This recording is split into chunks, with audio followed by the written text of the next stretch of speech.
নমস্কার, অ্যাস্ট্রোচেক চ্যানেলে আসার জন্য সকলকে অসংখ্য ধন্যবাদ।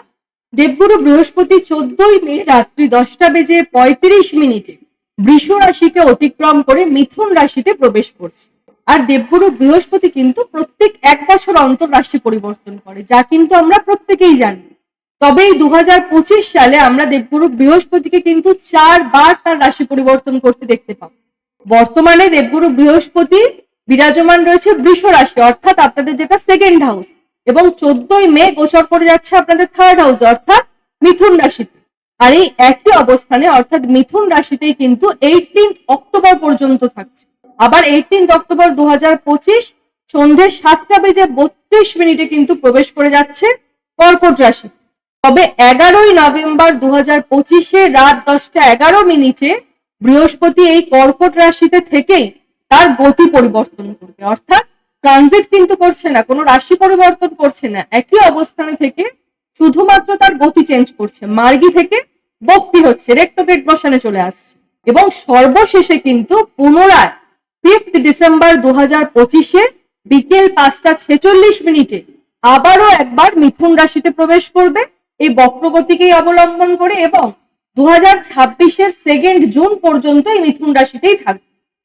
মানে এই যে টোটাল 13 মাসের জার্নি, টোটাল 13 মাসের জার্নিতে কিন্তু মাত্র 2 মাস কর্কট রাশিতে থাকছে, বাকি 11টি মাস কিন্তু আমরা দেবগুরু বৃহস্পতিকে মিথুন রাশিতেই দেখতে পাই। এবার এর উপর ভিত্তি করেই কিন্তু আজকের আমাদের এই আলোচনা, যে এই 2025 সালের মে থেকে শুরু করে 2 জুন 2026 পর্যন্ত সমস্ত মেষ রাশির জাতক জাতিকাদের ক্ষেত্রে দেবগুরু বৃহস্পতি কি কি প্রভাব নিয়ে আসছে, কোন কোন জায়গায় আপনারা পরিবর্তন দেখতে পাবেন, সেই সমস্ত কিছু সম্পর্কে কিন্তু আজ আমরা এই ভিডিওর মাধ্যমে বিস্তারিতভাবে তুলে ধরার চেষ্টা করব। এই ভিডিওটি স্কিপ না করে সম্পূর্ণ শোনার চেষ্টা করবেন।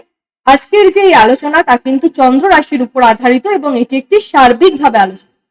দেখুন, দেবগুরু বৃহস্পতি আগামী 1 বছর আপনাদের কিরকম ফলাফল দিতে চলেছে সেটা জানতে হলে সবার আগে কিন্তু আমাদের জানতে হবে 4টি ঘর সম্পর্কে। এই 4টি ঘর কোনগুলি? এক হচ্ছে দেবগুরু বৃহস্পতি স্বয়ং, যেখানে আগামী 1 বছর অর্থাৎ 11টি মাস বিরাজমান থাকছে। কোথায় বিরাজমান থাকছে? আপনাদের থার্ড হাউসে থাকছে, অর্থাৎ থার্ড হাউস সম্পর্কে আমাদের জানতে হবে।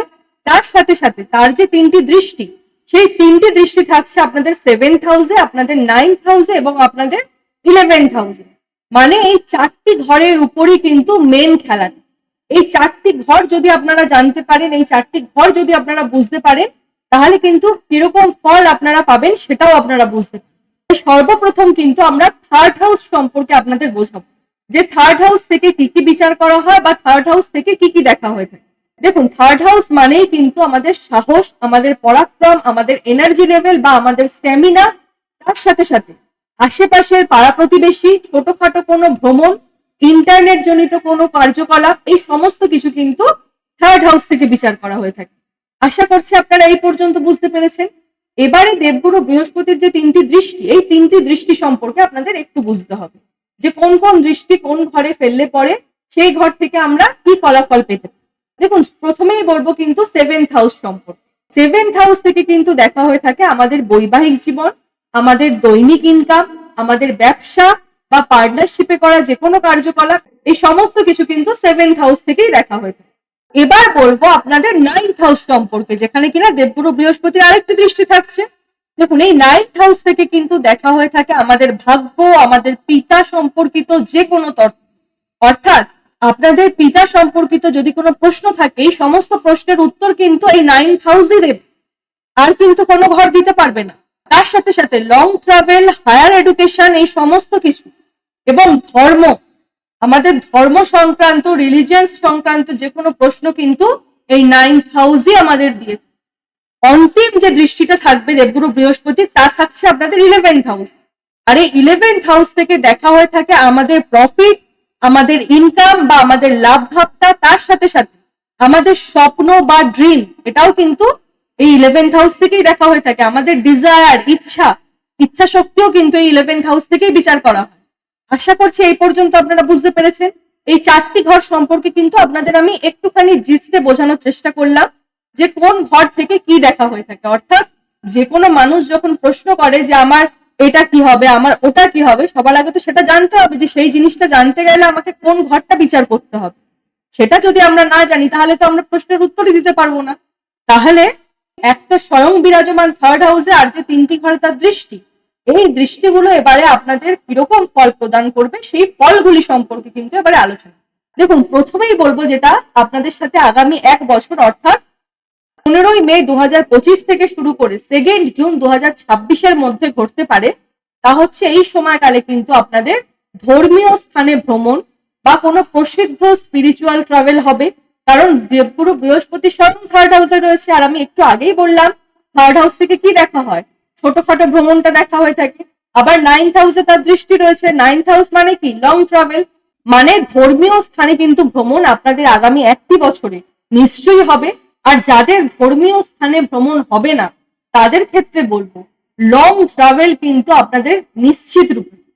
এরপর বলবো দ্বিতীয় যে পরিবর্তনটা আপনারা উপলব্ধি করবেন আগামী 1টি বছরে, তা হলো দেবগুরু বৃহস্পতির কিন্তু আবার দৃষ্টি থাকছে আপনাদের একাদশ ঘরে এবং আপনাদের নবম ঘরে। মানে আগামী 1টি বছর মেষ রাশির মানুষদের ইচ্ছা শক্তি কিন্তু প্রবল মাত্রায় বাড়তে পরিলক্ষিত হবে। আপনারা কিন্তু এবারে বড় বড় স্বপ্ন দেখবেন, কারণ একটু আগেই তো বলা হয়েছে যে 11th হাউস মানেই কি আমাদের ড্রিমের ঘর, আমাদের ডিজায়ারের ঘর, আর প্রফিটও কিন্তু এই ঘর থেকেই দেখা হয়ে থাকে। মানে স্বপ্ন পূরণের উদ্দেশ্যে কিন্তু আপনারা নিজেরা এবারে কর্মের প্রতি অত্যন্ত ফোকাস বাড়াবেন, নতুন নতুন ইনকাম অফ সোর্স তৈরি করার জন্য আপনারা ভাববেন, আর ভাগ্য কিন্তু আপনাদের এই সমস্ত কর্মে পূর্ণ সমর্থন প্রদান করবে। তার কারণ 9th হাউস থেকে আবার ভাগ্য দেখা হয়ে থাকে, অর্থাৎ ডিজায়ারের ঘরের সাথেও দৃষ্টি থাকছে, আবার ভাগ্যের ঘরের সাথেও দেবগুরু বৃহস্পতির দৃষ্টি। মানে ইচ্ছা শক্তি পূরণ করবার জন্য ভাগ্যের যে সমর্থন লাগে সেই সমর্থনটা কিন্তু এই দেবগুরু বৃহস্পতি প্রদান করবে আপনাদের, তা নিয়ে কিন্তু আপনারা নিশ্চিন্ত থাকতে পারেন। আর যাদের এই সময়কালে মনের মধ্যে একটা প্রশ্ন, প্রমোশন বা আর্থিক উন্নতি নিয়ে একটা চিন্তিত ভাব, মনে মনে আপনারা মনে করছেন যে আপনাদের প্রমোশন হবে কিনা বা আপনাদের চাকুরিতে উন্নতি হবে কিনা, তাদের ক্ষেত্রে বলবো 15th মে এর পরে ফুল সাপোর্ট কিন্তু দেবগুরু বৃহস্পতি আপনাদের দেবে। কিন্তু আপনাদের শনি 7.5ও শুরু হয়ে গেছে, এটা কিন্তু ভুললে চলবে না, 29শে মার্চ থেকেই চালু হয়ে গেছে। তাহলে এই সময়কালে যাদের নিজস্ব জন্মছকে শনির অবস্থান দুর্বল ভাবে রয়েছে, বা শনি শত্রুর ঘরে বসে রয়েছে, বা শনি নিজ অবস্থায় রয়েছে, তারা কিন্তু ভাগ্যে খানিকটা বাধাপ্রাপ্ত হবেন। তার সাথে সাথে যে কোনো কর্মে কিন্তু আপনাদের ডিলে হবে, কর্ম হবে, কর্ম আটকাবে সেটা কিন্তু নয়, কিন্তু বারংবার প্রচেষ্টার পর কিন্তু আপনারা সফলতা পাবেন। আবার অন্যদিকে যাদের সেই 7.5তেই শনির অবস্থান বলবান জায়গাতে রয়েছে, অর্থাৎ শনি তার নিজের রাশিতেই রয়েছে, অর্থাৎ স্বয়ং রাশিতে বিরাজমান, বা মিত্রের ঘরে বিরাজমান, বা উচ্চ অবস্থায় বিরাজমান, যাদের ক্ষেত্রে অর্থাৎ যাদের নিজস্ব জন্মছকে শনির অবস্থান এই 3টি জায়গাতে রয়েছে, তাদের জন্য কিন্তু শনির 7.5 থাকলেও দেবগুরু বৃহস্পতির এই যে ট্রানজিট আর এই যে তার 3টি জায়গায় দৃষ্টি, তা কিন্তু নিশ্চিত রূপে আপনাকে সাফল্য দেবে। এই সময়কালে নতুন কর্মপ্রাপ্তি অর্থাৎ কেরিয়ারে একটা চেঞ্জেস কিন্তু এই সময় এই 1টি বছরের মধ্যে আপনারা দেখতে পাবেন। কর্মে পরিবর্তন, কর্মের স্থান পরিবর্তন, বাড়ির থেকে দূরবর্তী স্থানে গিয়ে কর্মপ্রাপ্তি, এই সমস্ত কিছু কিন্তু এই 1টি বছরের মধ্যে মেষ রাশির সমস্ত জাতক জাতিকাদের মধ্যে একটা না একটা কিন্তু পরিলক্ষিত হবেই। তার কারণ দেখুন, শনি মহারাজ নিজেও কিন্তু 12th হাউসে বিরাজমান রয়েছে। দেবগুরু বৃহস্পতির প্লেসমেন্ট যেমন ভালো, শনি মহারাজ নিজেও তো 12th হাউসে বিরাজমান রয়েছে। আর 12th হাউসকে তো সমস্ত সময় বলা হয়ে থাকে বিদেশের কাজ, মানে শনি এবং বৃহস্পতি একত্রে কেরিয়ারে চেঞ্জেস কিন্তু ডিরেক্টলি ইন্ডিকেট করছে। এই সময়কালে যারা বিদেশে গিয়ে কর্মপ্রাপ্তি করতে চাইছেন না, তাদের জন্য কিন্তু একটা সুবর্ণ সময়। বাড়ির থেকে দূরবর্তী স্থানে গিয়ে যারা থাকতে চাইছেন এবং দূরবর্তী স্থানে আপনারা পার্মানেন্ট কর্ম করতে চাইছেন বা টেম্পোরারি কিছু সময়ের জন্য করতে চাইছেন, তাদের জন্য বলবো একটা দুর্দান্ত কিন্তু সময়। তৃতীয় যে পরিবর্তনটা আপনাদের জীবনে আসবে তা হলো দেবগুরু বৃহস্পতির দৃষ্টি থাকছে আপনাদের 7th হাউসে। মানে মেষ রাশির যে সমস্ত জাতক জাতিকারা এতদিন ধরে অবিবাহিত ছিলেন, বিবাহ নিয়ে আপনারা চিন্তায় ভুগছেন, তাদের জন্য বলবো আর কিন্তু চিন্তা করার কোনো কারণ নেই। এই 1টি বছরের মধ্যে কিন্তু আপনাদের বিবাহ নিশ্চিত রূপে হতে দেখা যাবে, বিবাহের সম্ভাবনা প্রবল করে দেবে দেবগুরু বৃহস্পতি। তবে যারা অলরেডি বিবাহিত জীবনে রয়েছেন তাদের জন্য বলবো এই 1টি বছরে কিন্তু বিবাহিত জীবনে বর্তমানে যদি কোনো রকম কোনো সমস্যা থেকে থাকে, এই সমস্ত সমস্যা থেকে মুক্ত করাবে দেবগুরু বৃহস্পতি। তার সাথে সাথে আপনার বিবাহিত জীবনে কিন্তু আনন্দ ভরে নিয়ে আসবে। কারণ দেবগুরু বৃহস্পতি দৃষ্টি কোথায় দিচ্ছে? আপনাদের সেভেন্থ হাউস। সেভেন্থ হাউস থেকে কি দেখা হয়? সেভেন্থ হাউস থেকে দেখা হয় বৈবাহিক জীবন। আর দেবগুরু বৃহস্পতি নিজে কি? নিজে একটা শুভ গ্রহ, অর্থাৎ শুভ গ্রহের দৃষ্টি বৈবাহিক ঘরে, তার মানে বৈবাহিক জীবনটা তো নিশ্চিত রূপে আপনাদের সামলাবে। তা নিয়ে কিন্তু আপনারা নিশ্চিন্ত থাকুন। মেষ রাশির যে সমস্ত জাতক জাতিকাদের বর্তমানে পার্টনারের সঙ্গে ডিস্টেন্স চলে এসছে, পার্টনারের সঙ্গে একে অপরের সাথে অনেকটা পার্থক্য চলে এসছে, তাদের জন্য বলবো পুনরায় কিন্তু সম্পর্ক আবারও একবার নতুন করে শুরু হওয়ার একটা জায়গা কিন্তু এই দেবগুরু বৃহস্পতি করতে চলেছে। তার সাথে সাথে এই সময়কালে যারা নতুন কোনো ব্যবসা খোলবার জন্য বিগত দিনে ভাবছিলেন, ব্যবসা খুলে উঠতে পারেননি বা ব্যবসা করতে চাইছেন, তাদের জন্য বলবো সময়কাল দুর্দান্ত। কারণ সেভেন্থ হাউস থেকে পার্টনারশিপ, সেভেন্থ হাউস থেকে ব্যবসা, এটাও দেখা হয়। মানে ব্যবসার জায়গাতেও কিন্তু পূর্ণ সমর্থন দেবে আপনি, মানে ব্যবসার জায়গাতেও কিন্তু আপনি পূর্ণ সমর্থন পাবেন। অর্থাৎ মোটের উপর যদি বলা হয়, আমি তো বলবো দেবগুরু বৃহস্পতির এই যে ট্রানজিট, তা কিন্তু সমস্ত মেষ রাশির মানুষদেরকে এক অভূতপূর্ব সাফল্য দিতে এসেছে। যদি না আপনাদের নিজস্ব জন্মছকে শনির অবস্থান অত্যন্ত খারাপ, অর্থাৎ দেবগুরু বৃহস্পতির ট্রানজিট তখনই আপনাদের অত্যন্ত শুভ ফল দিতে পারবে যখন কিনা আপনাদের নিজস্ব জন্মছকে শনির অবস্থান ভালো। তবে শনির অবস্থান দুর্বল থাকুক বা শনির অবস্থান বলবান থাকুক, কর্মে চেঞ্জেসটা কিন্তু আপনাদের আসবেই, কর্মে চেঞ্জেস কিন্তু আপনাদের করাবেই। কর্ম নিয়ে কিন্তু আপনারা 100% শিওর থাকতে পারেন যে কর্মে পরিবর্তন আপনাদের আগামী একটি বছরের মধ্যে আসছেই আসছে। অন্তিম যে পরিবর্তনটা আপনাদের জীবনে আসবে তা হলো বর্তমানে দেবগুরু বৃহস্পতি সেকেন্ড হাউসে বিরাজমান রয়েছে। আর এই সেকেন্ড হাউসে থেকে কিন্তু সে দৃষ্টি প্রদান করছিল বিগত 1 বছর ধরে, অর্থাৎ 2024-এর মে মাস থেকে দৃষ্টি প্রদান করছিল আপনাদের 6th হাউসে, আপনাদের 8th হাউস। আর যে কোনো মানুষের, আপনার আমার প্রত্যেকটা মানুষের ক্ষেত্রে কিন্তু যে কোনো মানুষের জন্মকুণ্ডলী 6th হাউস, 8th হাউস এবং 12th হাউস কখনো কিন্তু খুব একটা শুভ মানা হয়। অর্থাৎ এই সমস্ত ঘরে কিন্তু যে কোনো গ্রহে খুব একটা ভালো এফেক্ট কিন্তু আমাদেরকে কোনোদিন প্রদান করতে পারে। যে কোনো শুভ গ্রহই, দেবগুরু বৃহস্পতি তো শুভ গ্রহ ছিল, কিন্তু তাও বিগত 1 বছরে যখন তার 6th হাউসে দৃষ্টি ফেলেছিল, আপনাদের কিন্তু বিভিন্ন দিক থেকে রোগের মধ্যে লিপ্ত করেছিল। ঋণের দেনায় আপনারা জর্জরিত হয়ে গেছিলেন, শত্রু আপনাদের একদম ভরে ভরে দিয়েছিল।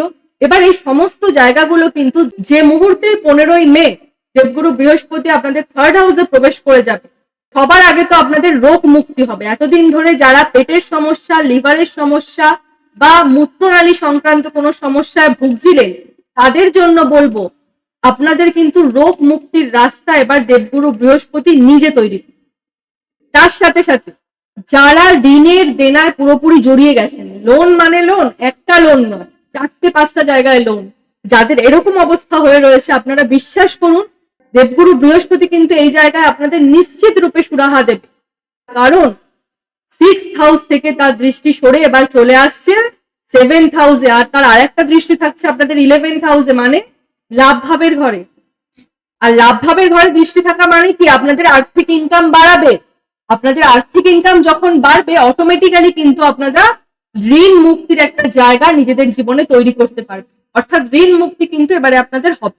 তার সাথে সাথে শত্রু নাশও কিন্তু, বিগত 1 বছরে যা শত্রু তৈরি হয়েছিল আপনাদের, এই সমস্ত শত্রুর দমন কিন্তু এবারে দেবগুরু বৃহস্পতি নিজে করে। তবে কেউ এইটা কিন্তু একদমই ভাববেন না যে 15ই মে 2025 দেবগুরু বৃহস্পতি রাশি পরিবর্তন করছে আর 16ই মে থেকে আপনাদের জীবনে ম্যাজিক শুরু হয়ে যাবে, সেরকমটা কিন্তু একদমই নয়।